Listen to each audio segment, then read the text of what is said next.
Welcome back mga kababayan sa Tagalog Crime Stories kung saan ibinabahagi ko ang aking obsession sa true crimes at isinasalaysay ko ito sa Tagalog. Kung gusto mo ang mga ganitong contents, make sure to subscribe at turn on all the notifications para lagi kang updated sa mga bago kong videos. Kung gusto mo naman na suportahan ang aking channel sa ibang paraan, you may do so by checking these options. Sa dami ng issue ng bansa ngayon ay hindi na ako magtataka na ang ilang mga Filipino ay nagiging desperado na makaalis ng bansa, lalo na at mainit ang issue na ang buwis na ikinakaltas sa kanilang sahod buwan-buwan ay napupunta lamang pala sa bulsa ng mga buwaya. Ang iba ay nagsabi na hindi sila dapat sisihin na gusto nilang permanenteng iwan ang Pilipinas sapagkat tila ang kalidad ng pamumuhay sa bansa ay lalo pang hihirap sa pagdaan ng panahon. Kaya kung pupunta ka sa Maynila, bandang Malate ay makakita ka ng mga kababayan natin na nagtitiis na pumila kahit mainit ang panahon. Sa dami ng bansang handang kumuha sa mga Filipino workers, isa ang Canada sa mga lugar na gustong puntahan ng karamihan ng mga Pinoy ngayon. Sa lawak at dami ng lugar sa bansang yan kung saan maaaring makapagsimula muli ang isang tao, ang isang sikat na destinasyon ng mga Pinoy ay ang probinsya ng Alberta. Sa dami ng mga Filipino doon, ang iba nating mga kababayan ay mabilis na nakaka-adjust sa pamumuhay. Sa loob ng ilang dekada, ang mga Pinoy ang isa sa mga lahi na madalas na nasa immigration record ng Canada dahil sa pagpunta nito sa kanilang lugar. Ngunit kung ang karamihan ay mas gusto ang hustle and bustle ng syudad, ang iba naman ay mas pinipili ang country life sa tahimik na parte ng Canada. Dahil sa laki ng bansa, kung ikaw ay babiyahe ng 20 kilometro mula sa silangang bahagi ng border ng Alberta, ay makikita mo ang maliit na bayan na tinatawag na Richmond. Ang lugar na yan ay minsang sikat dahil sa agricultural oil at gas na makikita dyan. Ngunit nang magtapos ang tinatawag na Industrial Revolution, ay inabando na rin ng mga tao ang Richmond. Ayon sa datos, as of 2021 na census, ang mga taong naninirahan dyan ay nasa 118 lamang. Sa baba ng cost of living, karamihan sa mga residente dyan ay mga bagong kasal na walang sapat na pera para makabili ng bahay at lupa sa syudad. Karaniwan ka din na makakita dyan ng matatandang tao na retirado na gustong makatipid. Sa liit ng populasyon ay madalas natahimik sa lugar na yan. Ngunit noong October 2023, mababasag ang katahimikan sa lugar na yan. Ang mga tao ay nagprotesta at ang iba ay dinala pa ang kanilang mga traktura at ginawa nilang tarpulin. Kahit mga pulis ay nandoon din upang masigurado na ang sitwasyon ay hindi mag-escalate sa karahasan. Ang mga residente ay galit na galit at gustong patalasikin o palayasin sa kanilang lugar ang taong ito na kinilala na si Romana Didulo na 50 taong gulang na isang Filipina. Ayon sa ulat, bago pala ito dumating sa Richmond, si Romana at ang iba nitong kasamahan ay dumalaw din sa bayan ng Kamsack kung saan sinulubong din ito ng protesta. Ang mga residente doon ay hayagang sinasabi sa kanya harap-harapan na hindi siya welcome at si Romana ay dapat bumalik sa lugar kung saan man ito nanggaling. Wherever you came from, get out of here! Sa tindi ng galit sa kanila ay nagdesisyon ang grupo ng Filipina na umalis sa Kamsack. Base sa report kaya ito napadpad sa Richmond ay inimbita pala ito ng isang residente. Sa isang abandonadong eskwelahan na pagmamayari ng residenteng yun ay sama-samang nanirahan ang 8 tao. Pero ayon sa mga residente ay maraming mga tao ang labas-pasok sa school. Sa sumunod na mga buwan, ang mga residente ng Richmond ay nag-alala sapagkat ang mga taong labas-pasok sa eskwelahan ay kinukuhanan sila ng litrato at mga videos na para sa kanila ay invasion of privacy sapagkat hindi naman nila pinayagan ng mga ito na kunan sila ng litrato at videos. Pero kahit nai-stress sila sa asal ng Filipina at mga kasamahan nito, ang mga pulis ay wala namang magawa sapagkat wala naman ang mga itong nilalabag na batas. Kaya ang ilan sa kanila ay ginawa ang lahat para malaman kung sino at ano ba ang gusto at pakay ni Romana sa kanilang lugar. Sa kanilang pag-iimbestiga ay natuklasan nila na ito ay born and raised pala sa Pilipinas noong November 1974. Si Romana ay merong isang kapatid. Ang ina nito ay isang abogado habang engineer naman ang kanyang ama. Sa ganda ng propesyon ng kanyang mga magulang ay naging maayos ang buhay nila magkapatid. Ngunit nang siya ay 10 taong gulang ay gumuho ang buhay ni Ramona pagkatapos na magkasunod na mamatay ang kanilang mga magulang. Ang magkapatid ay magkasamang pinalaki ng kanyang tiyahin at lolo at lola. Sa record ng immigration, si Romana ay dumating sa Canada noong July 1990. Pero maaaring may magsabi sa iyo na nauna itong nakarating sa US kasama ang kanyang tiyuhin bago mapadpad sa Canada. Sa kadahilanan na bata pa ito nang dumating sa Vancouver ay mabilis itong naka-adjust dahil napapaligiran siya ng napakaraming mga Filipino.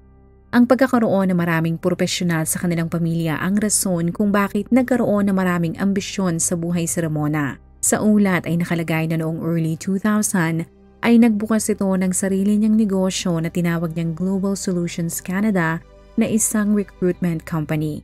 Ang goal niya ay tulungan na mapadali ang pagkuha ng Canadian firms ng mga skilled workers mula sa Pilipinas. Hindi lamang ito nakapagpadala ng maraming Pinoy na nagtrabaho sa oil sands at gas and mining sectors. Kasunod niya na itinayo rin ni Ramona ang healthcare consultancy pagkatapos niyang malaman na maraming gustong kumuha ng nurses at doktor mula sa Pilipinas. Pero pagkalipas lamang ng ilang buwan ay napagtanto nito na hindi ganun kadali ang maging isang negosyante.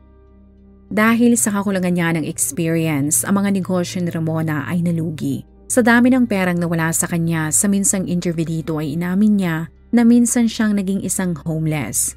Ngunit sa galing niya sa pakikisama ay sa tulong ng mga taong nakapaligid sa kanya ay mabilis siyang nakabangon. Ito ay nagkaroon ng trabaho kaya kalaunan ay naging Canadian citizen na rin siya. Ngunit nagtapos ang tahimik at pribado niyang pamumuhay nang kumalat ang pandemya noong 2020. Sa tindi ng lockdown sa buong Canada ay tulad ng ibang tao ay ginamit ito ang internet upang aliwin ang kanyang sarili. Noong una ay nanonood lamang ito ng pelikula, mga series at kung ano pang makakuha ng atensyon niya. Pero nagulat ang mga taong nakakilala dito nang gumawa ito ng social media page. Doon ay sunod-sunod na itong nag-upload ng videos kung saan ibinahagi nito ang kanyang mga saloobin tungkol sa palpak na pamamalakad ng Prime Minister ng Canada sa buong bansa. Sa dami ng mga taong may ayaw sa leader noon ng Canada, ang social media ni Romana ay nagkaroon agad ng maraming followers at sa tuwing binabatikos niya ang mga ginagawa nitong desisyon ay mas lalo pang nadadagdagan ang kanyang mga tagasunod. Canada was sold to China by the Conservatives and the Liberals and all the parties with the blessing of the fake queen. Bukod sa mga patutsada ni Romana tungkol sa pagpapalakad ng Prime Minister noong pandemya, ay kinumbinsi niya rin ang halos 100,000 niyang mga followers na huwag magpabakuna dahil di umano'y mas mapapahamak pa ang mga ito. Noong November 2020, gumawa si Romana ng sarili niyang political party na tinawag niyang Canada First, Draining the Swamp in Ottawa. Bukod sa pagiging founder ay siya rin ang naging leader ng grupo na yun. Sa loob ng ilang buwan ay mula sa pagiging leader ay tinawag na rin ni Romana ang kanyang sarili na Head of State at Commander-in-Chief of the Republic of Canada. At dito sa footage na ito na nakuha noong 2022 ay ang kauna-unahan niyang high-profile appearance. Pagkatapos niya dyan, ang kanyang mga tagasunod ay sinundan ang kanyang sasakyan gamit ang RVs. At binaybay nila ang daan patungo sa Montreal para naman makipagkita sa iba niyang mga tagasunod. Sa mga footage na ito ay makikita mo na hindi lamang mga Filipino ang tagasunod niya, kundi pati na rin ang ibang mga Canadians sa punto na hinihingi pa ng mga ito ang kanyang autograph. Sa kuhang ito ay makikita mo naman na kahit may snow at may kalakasan ng ihip ng hangin, ay hindi yon alintana ng mga tagasunod ni Romana. Dahil para sa kanila ay kahit anong klima pa yan, ay kaya nilang suungin para lamang sa kanilang minamahal na leader. Si Romana ay ang tipo din ng tao na puno ng sorpresa sapagkat bukod sa pagsasabi at pagtawag sa kanyang sarili na totoong leader ng Canada, ay sinabi na rin ito sa kanyang mga tagasunod na siya ang totoong Queen ng Canada. Hello everyone, I am Queen Romana of Canada. I am backed by the Armed Forces of the United States. There are no more elections, no more politicians, no more politics in the Kingdom of Canada. Nang ang iba ay kinuwestiyon ang kanyang mga sinabi ay ibinahagi ni Romana na may dugo siyang bughaw dahil ibinigay sa kanya ang posisyon na yon ng Amerikanong si David Carlson na Commander-in-Chief at Hari ng USA. Kung nagtataas ka ng kilay ay huwag mo nang tangkain sapagkat para sa mga tagasunod ni Romana ay bentang-benta ang kwento ningyan. at silang lahat ay naniniwala sa mga pinagsasabi nito. Paniwalang-paniwala din sila nang sabihin nito na tinawag siyang reyna ng Canada pagkatapos niyang pamunuan ng isang grupo ng mga Canadians na sumugpo, pumigil at tumalo sa Chinese Communist Military. Ang labanan ay di umano'y nangyari noong 2017. Ang grupo ng mga Inchik ay di umano'y nakita nila sa underground tunnel na nagtatago. Kaya upang hindi na makapagkalat pa ang mga ito ng kasamaan ay iniligpit nilang lahat ang mga ito. Sinabi niya na binigyan siya ng malaking karangalan ni David Carlson sapagkat napigilan niya ang pangaalipin at pagpaplano ng mga Inchik ng World War III sa pamamagitan ng pag-atake sa United States. Ayon sa report nang ito ay nakakuha na ng pondo mula sa kanyang mga tagasunod, iniwan ni Romana ang British Columbia noong 2022 para libutin ang iba't ibang lugar sa Canada upang mas dumami pa ang mga taong makakakita sa katotohanan. Habang nagtatagal ay hindi na lamang tungkol sa politika ang laging bukang bibig ni Romana. Sa halip ay paulit-ulit na nitong sinasabi na siya ay isang ET o extraterrestrial. Sa madaling salita, siya ay di umano'y hindi talaga mula dito sa Earth o sa ating mundo. Sa halip ay nagmula talaga siya sa ibang planeta. We came as an entire community of the light beings, starships and star systems. Yes. What I do here directly affects up there. And that is why they are escorting and protecting my convoy. Sa tuwing ito ay may kakausapin, mapa Filipino o Canadian pa yan, ay laging sinasabi ni Romana na meron siyang access sa New Age technology na hindi lamang kayang magpagaling, pero kahit nabali pa ang tadyang mo ay meron silang makina na di umano'y makakayang patubuin muli ang mga buto mo. Sa video na ito ay mapapansin mo rin na bagamat sila ay isang political party at hindi isang religious group, laging sinasabi ni Romana sa kanyang mga tagasunod na siya ay di umano'y ipinadala ng Diyos para iligtas ang mga tao. Kaya para sa mga taong desperado na maligtas at makapunta sa kalangitan, isang malaking ginhawa na nakakausap at nahahawakan nila si Ramona na itinuring na nilang kanilang tagapagligtas. I'm not a dictator. I am guided by the highest divine being. Sa dami niya mga tagasunod na handa siyang ipagtanggol, ang hindi rehistradong political party ni Romana ay binansagang isang kulto ng ibang tao, lalo na yung nasa media. Ang pagbiyahe ng mga ito sa iba't ibang lugar na magkakasama at pagkakaroon ng pare-parehong mga kasuotan, pagkakapareho ng mga ito sa pag-uugali, lalo na yung di umano'y maladiktador na pag-uugali ni Romana ay hindi na talaga sila nagtataka na leader na ng kulto si Romana. Sa tindi ng pagtanggi niya na sumunod sa gobyerno ay lagi nitong sinasabi sa kanyang mga tagasunod na wag sumunod sa mga sinasabi sa kanila ng kanilang local kahit ng national government. At upang patunayan ang kanilang alyansa sa self-proclaimed na Queen of Canada, noong October 2023, mahigit 50 supporters ni Romana ang bumiyahe papatungo sa Richmond upang daluhan ang event na ito. Greetings everyone. I am Her Royal Majesty Queen Romana of the Kingdom of Canada. I am hereby declare my oath of sovereignty.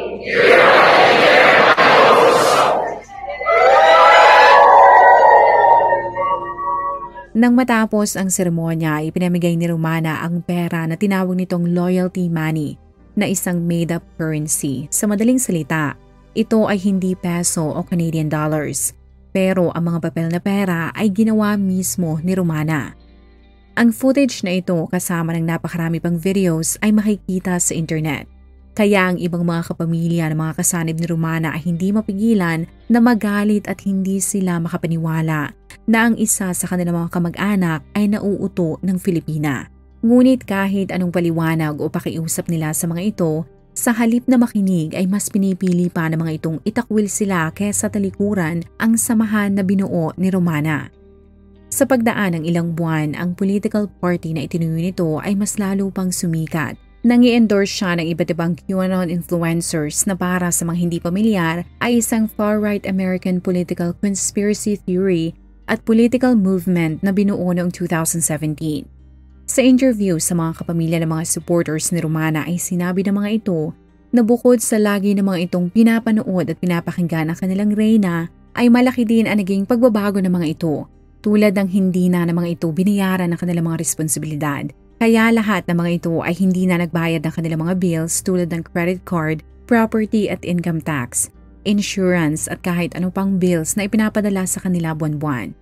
Ang desisyon nilang yan ay binase nila sa mga sinabi ni Romana na ang mga bills na yon ay illegal at isang scam. Queen Romana's in power and we're not paying any more bills. Utilities are free. Sa video na ito ay sinasabi rin ni Romana sa kanyang mga followers na wag ang mga itong bibili ng gamot na ginawa ng malalaking pharmacies. Sa halip, kung ang kanyang mga tagasunod ay may sakit o iniindang sakit, sa halip na gamot ay dapat na mga itong gamitin ang kama na tinatawag niyang medbeds.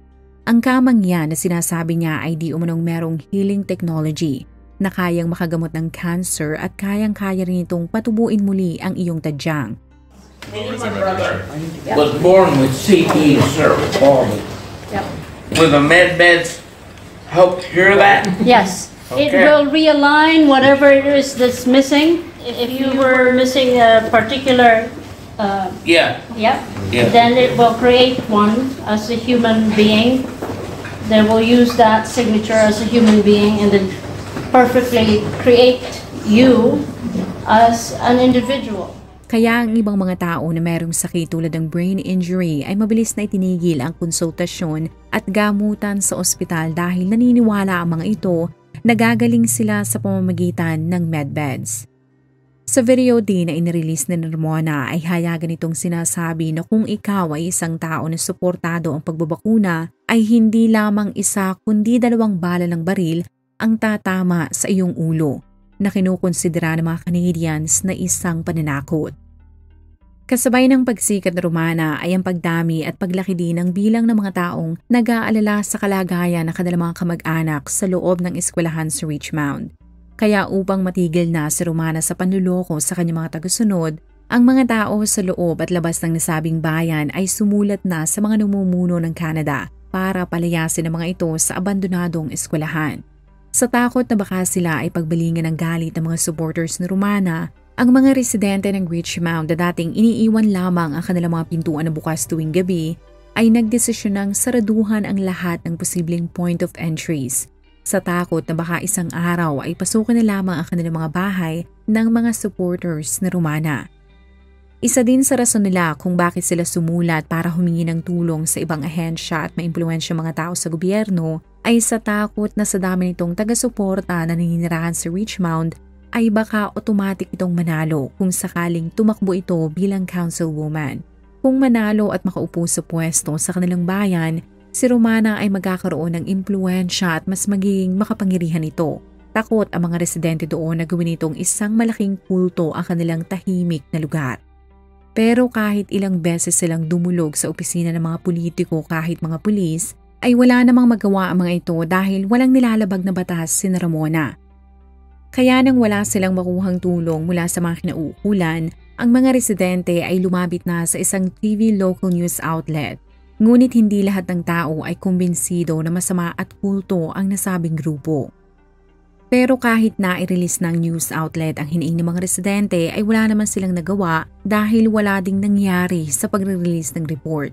Kaya sa loob ng halos 2 taon ay mas lalong lumakas ang loob ni Ramona dahil walang umaaresto at nangingialam sa kanila. Ngunit nagbago ang lahat ngayong buwan lamang. Habang ito ay nagla-livestream, ilang mga pulis na may kasamang K9 ang mabilis na pumasok sa abandonadong eskwelahan. Ang mga taong nagsilbing security staff nito ay wala namang nagawa kundi papasukin ng mga otoridad dahil may hawak ang mga itong search warrant na pirmado ng judge. Si Romana kasama ang 13 pa nitong mga kasamahan ay mabilis na dinala sa presinto. Ang publiko ay nalaman na kaya pala sila sinugod ng mga otoridad ay pagkatapos ng mga itong makatanggap ng tip na ang grupo ay nakitaan di umano ng mga baril. Sa pagsisiyasat ay nasamsam ng mga pulis ang 13 semi-automatic handguns, mga bala at napakaraming electronic devices. Pero sa kadahilanan na imitation lamang ang mga ito, bago magtapos ang araw na yon, ang judge ay pinayagan itong makalaya pansamantala. Pero sa kondisyon na dapat wag nitong kakausapin ang ilan niyang mga tagasunod. Ngunit sa kadahilanan na ang tingin niya sa kanyang sarili ay Reyna, para dito ay hindi siya susunod kahit kanino man. Kaya balik kulungan na naman ito sa paglabag sa utos ng hukom. Bukod sa kasong ito ay sinampahan din si Romana ng 1 count of obstruction of a justice participant dahil napatunayan na tinatakot nito ang isang witness na tumistigo laban sa kanya. Kung mapatunayan na nagkasala, si Romana ay maaaring makulong ng hindi bababa ng 2 taon at hindi naman tataas sa 14 na taon. Kung ikaw ay nakinig hanggang sa dulo ng video na ito, maraming salamat sa panonood sa episode na ito. Please consider leaving a comment or i-like ang video na ito. At kung may kaso ka na gusto mong i-cover ko, please let me know. Magandang araw sa iyo, kabayan.